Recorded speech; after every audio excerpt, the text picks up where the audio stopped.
અમરેલી જિલ્લામાં મિલકત સંબંધી બનાવો, ચોરીના બનાવો બનતા હોય છે. આ સંબંધમાં Bhavnagar range IGP Shri Gautam Parmar sir દ્વારા તથા અમરેલી જિલ્લા પોલીસ વડા શ્રી સંજય ખરાત સર નાઓ દ્વારા માર્ગદર્શન અને સૂચના વારંવાર આપવામાં આવતી હોય છે.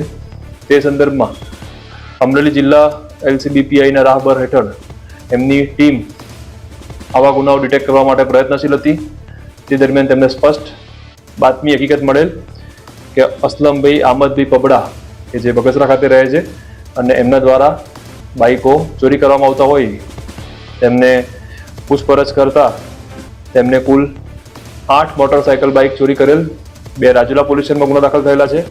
આ ઉપરાંત બીજા 6 ગુના બોટાદ, ગોંડલ અને જુનાગઢ એટલે કે અન્ય 3 જિલ્લામાં કુલ 4 જિલ્લાના 8 મોટરસાયકલ બાઇક હાલમાં કબજે કરવામાં આવ્યા છે. આરોપીની ધરપકડ કરવામાં આવી છે અને આગળ તપાસ કાર્યવાહી ચાલુ છે.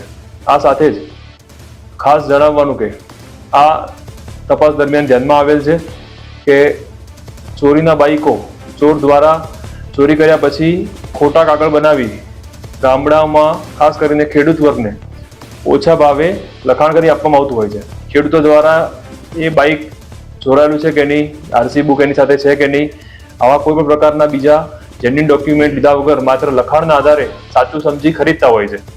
આવો ચોરીનો મુદ્દામાં રાખવો એ પણ ગુનો બની શકે છે અને આવા સસ્તા લોભ લાલચમાં ખેડૂત વર્ગ કે ગામડાના લોકો બાઇકો ન ખરીદે એના માટે અમરેલી જિલ્લા પોલીસ વતી તમામને વિનંતી છે, એક અપીલ કરવામાં આવે છે અને આવું કોઈ બાઇક વેચનાર કોઈ ધ્યાનમાં આવે તો અમરેલી જિલ્લા પોલીસનું ધ્યાન દોરવા વિનંતી કરવામાં આવે છે.